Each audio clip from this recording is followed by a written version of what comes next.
Hello, bonjour, kumustaka, savadi krap. Welcome to the 8th week of Statistical Mechanics, Algorithms and Computations from the Physics Department of École Normale Supérieure. This week and the next one, our subject will be the statistical mechanics and the computational physics of the Ising model that has inspired generations of physicists.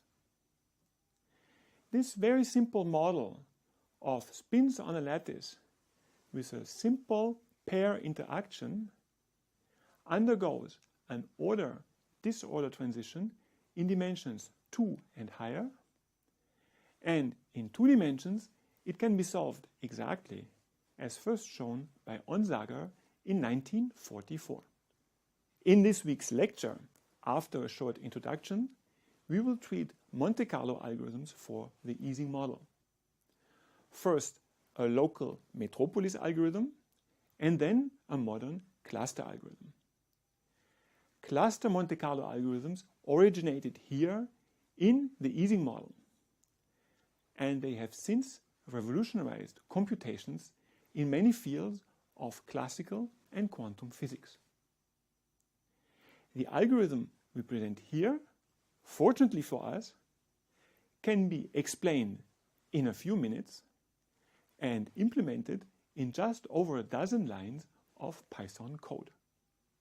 In the tutorial, we will consider the heat bath algorithm and illustrate one of its surprising features, namely that it couples and that it allows for perfect simulations. The Ising model is a unique meeting point for mathematics, computer science, and many branches of physics. It has a less immediate connection with classical mechanics than the hard disk model, because there is no molecular dynamics and no kinetic energy. But the Ising model phase transition is much better understood, and in 2 dimensions there are exact solutions, even for finite systems. So this allows for very fine tests of the algorithms on lattices on any side. So let's get started with the statistical mechanics and computational physics of the Ising model and with week 8 of statistical mechanics, algorithms and computations. The Ising model describes classical spins sigma that can be +1 or -1 on a lattice like the 2-dimensional square lattice shown here. We consider the ferromagnetic Ising model, where neighboring spins prefer to be aligned. 2 neighboring up spins or 2 neighboring down spins have an energy of -1, whereas 2 spins like this or like that have energy +1. This gives an energy of each configuration like this, where the sum is over all pairs. But attention, we count each pair only once. For concreteness, here is a list of the 16 configurations of the 2x2 Ising model in 2 dimensions. Without periodic boundary conditions, these 2 configurations have energy -4, these 2 configurations have energy +4, and all other configurations have energy 0. For small systems, we can enumerate all configurations explicitly. And a nice little algorithm implementing gray code enumeration is shown here. Here is the output of the movie version of enumerate-ising.py for a 4x4 Ising model with periodic boundary conditions. Each configuration differs from the previous one in a single site only. And we don't have to recalculate the energy from scratch at each step. It is sufficient to compute the field H on the spin that is going to flip, and the new energy is then equal to the old energy plus 2H times sigma. Keeping track of the energy like this, we can compute the partition function as a function of temperature, the mean energy, the mean square energy, and the specific heat, the change of the mean energy with temperature. There are two things to notice. First of all, the specific heat, although it is a derivative with temperature of the mean energy, does not have to be computed by numerical derivation. It is simply given by a quantity that is proportional to the variance of the energy. Secondly, to compute the thermodynamic quantities, it is not necessary to do the enumeration at all temperatures. It's a lot better to compute the number of configurations per energy, the density of state. So, compute the density of state once and for all, like here in enumerate Ising.pi, and then use this density of state for all temperatures to compute the thermodynamics, as here in thermo Ising.pi. So here you see the specific heat for small systems, and the curves already indicate the phase transition that is known to take place at a temperature of 2 divided by the logarithm of 1 plus square root of 2. We can do our enumerations up to system sizes of 4 by 4, or with a little bit of effort to 6 by 6. But our pure Python that we are using is a little bit too slow for real number crunching. So let's go ahead and consider the sampling approach. Before doing so, however, please take a moment to download, run, and modify the programs that we discussed so far.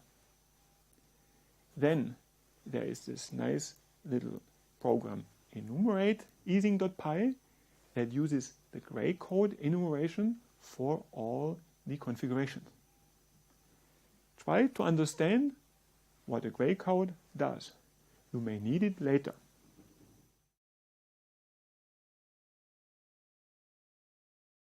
In the Ising model, we can get very far by counting configurations, even though the listing of them becomes very, very difficult.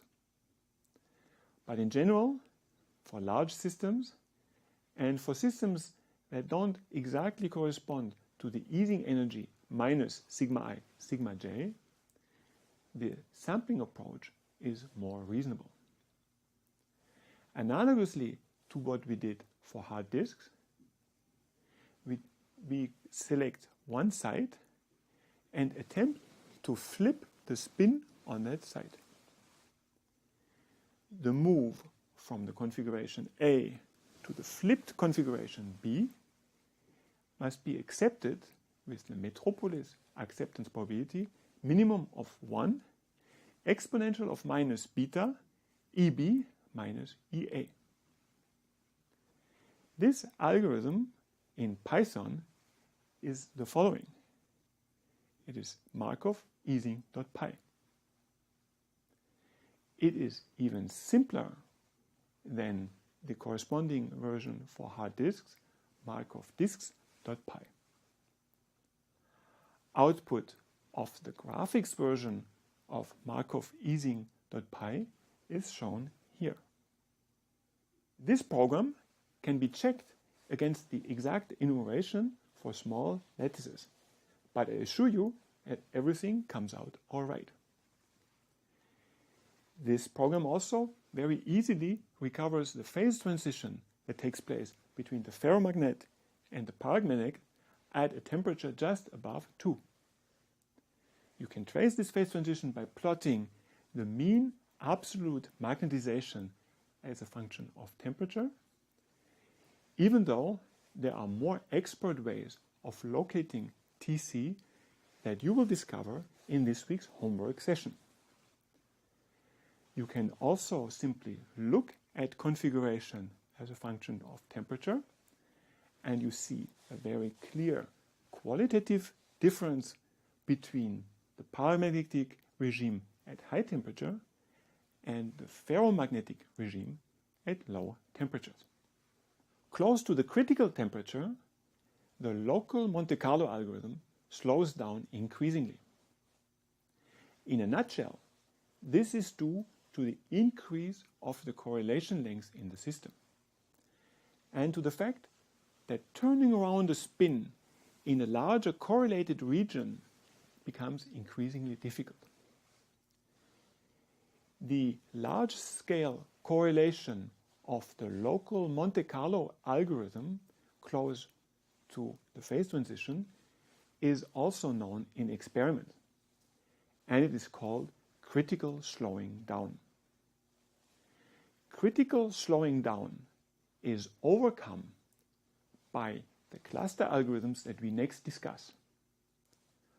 But before going to the next section, please take a moment to download, run, and modify the programs that we just discussed.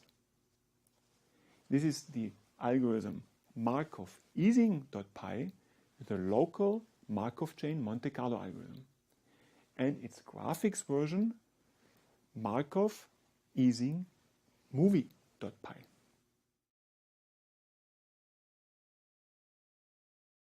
The traditional simulation methods for the Ising model, Markov Ising.py and heat bath Ising.py that we'll discuss in this week's tutorial, have gradually given way to cluster algorithms that converge much faster. Rather than flipping a spin individually at each time step, these algorithms construct larger ensembles, clusters, on the length scale of the system and flip them in one step. Cluster algorithms are truly elegant, very general, and you will see turn out to be very easy to be programmed. Suppose that, starting from a random initial site, rather than flipping the spin on that site, we attempted to construct a cluster of connected up spins and flip them later. Clearly, we cannot construct a cluster from all the connected up spins. Flip them, then construct a cluster of all the connected down spins and flip them again. Very soon, we would be flipping between the all up and the all down configuration, and the Boltzmann probabilities would be violated. So, from a spin already in the cluster, we should accept a spin outside of the cluster with probability p. Sometimes we grow the cluster, and sometimes we don't.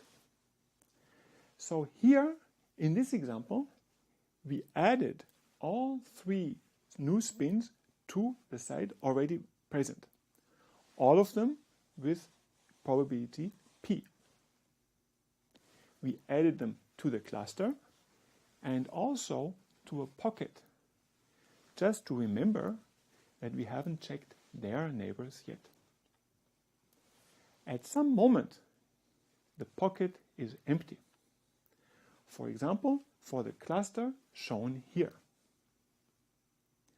You see that, and you can count for yourself, that across the boundary of this cluster there are 18 links plus minus and 14 links plus plus.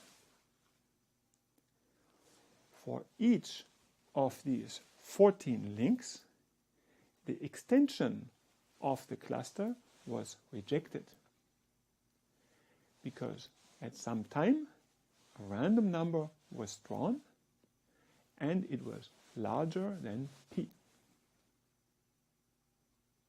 So then we can flip this cluster and arrive from the configuration A to the configuration B. Notice that in the configuration B there are now 18 links minus minus and 14 links minus plus. Now we must take into account the detailed balance condition. The statistical weight of configuration A times the probability to move from A to B must be equal to the statistical weight of configuration B times the probability to move from B to A. The probability to move from A to B is given by the probability to construct this cluster and then to stop the construction of the cluster at this stage times the probability to accept the move from A to B. Likewise, the probability to move from B to A is equal to the probability of constructing this cluster, the flipped cluster, rather than another cluster, to stop the construction of this cluster at that stage, times the probability of accepting the move from B to A. Now, for the a priori probability A from A to B to construct this cluster rather than another cluster and to stop the cluster construction right here.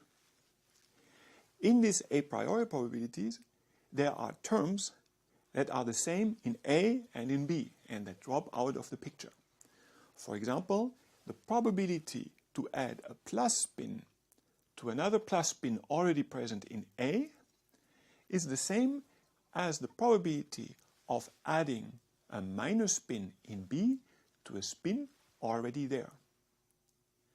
The game is really played at the boundary. The probability to stop the cluster construction here in A differs from the probability to stop the cluster production in B. So each site on the boundary of the cluster in A was once a pocket site. And the construction of this cluster came to a halt because none of the edges across the cluster was accepted. Precisely, in this cluster A, there are 14 edges plus plus. And the extension was rejected with a probability 1 minus p for each of them. So the a priori probability from A to B is proportional to 1 minus p to the power of 14. Analogously, for the cluster in B, also the construction came to a halt because none of the possible minus edges across the boundaries was accepted. There are 18 minus edges in B. So the a priori probability from B to A is proportional to 1 minus p to the power 18. Now, let us consider the statistical weights of configurations A and B. Again, there are terms outside the cluster, but they are the same in A and in B. There are terms inside the cluster, also they are the same in A and in B. The game is played at the boundary. Now, in configuration A, there are 18 terms plus minus. That means there are 18 terms plus 1 and 14 terms minus 1 in the energy. Or if we write n1 instead of plus 1 and n2 instead of the terms plus plus, the energy across the boundary is n1 minus n2 in A, and it is n2 minus n1 in B. Now we have all that it takes to write down the detailed balance condition. Like here, we have the statistical weight of configuration A times the a priori probability to construct this cluster times the acceptance probability to move from A to B equals the statistical weight times the construction probability times the acceptance probability from B to A. This gives the metropolis acceptance rate shown here. And you see, we can simplify this acceptance probability and write it as minimum of 1 exponential minus 2 beta divided by 1 minus p to the power of n2 multiplied by 1 minus p divided by e to the minus 2 beta to the power of n1. You see that this equation again simplifies for the magic value of 1 minus p equals to e to the minus 2 beta. For this magic value, we have no rejections. So with this value of p, you may simply construct the cluster, then flip it, then start another one, construct the cluster, then flip it, another construction, flip, and so on. This is the famous cluster algorithm by Wolf from 1989. In Python, this gives the following 19-line program. So in this algorithm, you take a random spin and you put it into the cluster and into the pocket. Then a complete cycle of this algorithm consists in taking a random element out of the pocket and checking all of its neighbors. For each of the neighbors, you check whether it's not already in the cluster, whether it has the same sign, and whether a random number between 0 and 1 is smaller than p. If these three conditions are satisfied, you add the new spin to the cluster and to the pocket. And once you have checked all the neighbors of this spin, you take it out of the pocket. Once the pocket is empty, you flip the entire cluster. This is all there is to one of the most influential algorithms in all of statistical physics. An example of how this cluster algorithm works is shown here. Close to the transition temperature of the Ising model, enormous clusters are constructed, and they are flipped without thinking twice. It moves through configuration space with breathtaking speed and far outpaces the local Monte Carlo algorithm. Very important, it is to realize that the speed up it realizes with respect to Markov Ising.pi increases with system size. So for a small system, it may be 10 times faster. For a larger system, 100, 1000, and 1 million times, and so on, times faster than the local algorithm. So, before continuing, please take a moment to go over the derivation of this cluster algorithm, and then to download, run, and modify cluster Ising.pi to see how these simple ideas are implemented in Python. In conclusion, we have introduced in this lecture to the Ising model and its associated Monte Carlo algorithms. What we have presented here and what we can program in just over a dozen lines today has taken several decades to develop. Roughly speaking, in Ising model computations, there have been two crucial periods. The first crucial period is the following. Once it was realized that Monte Carlo calculations were rather imprecise in the vicinity of the critical point, it has taken a long time to understand that there were two reasons. One was that it is quite complicated to compute observables close to the critical point because of the critical slowing down as we discussed. But there's a second reason, and this second reason is the fact that the observables of the infinite systems are quite different from the observables in the finite system. The extrapolation from the finite system where we can do our computations to the infinite system in which we are really interested is thus non-trivial.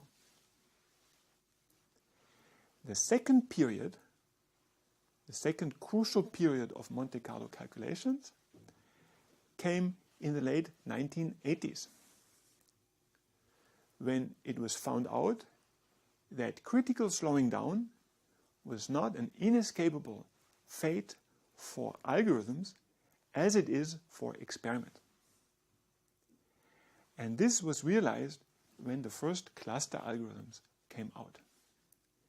These cluster algorithms realize non-physical dynamics, but they satisfy detailed balance, so their final state is exactly the same as the one of the local algorithms. And as we have seen, they go through configuration space with breathtaking speed without suffering from the critical slowing down. We will immerse ourselves further into this fascinating subject in this week's tutorial and homework session. But for the time being, let me thank you once again for your attention. See you again next week in week 9 of Statistical Mechanics Algorithms and Computations for a discussion of faster than the clock algorithms. So, good luck with this week's homework session 8.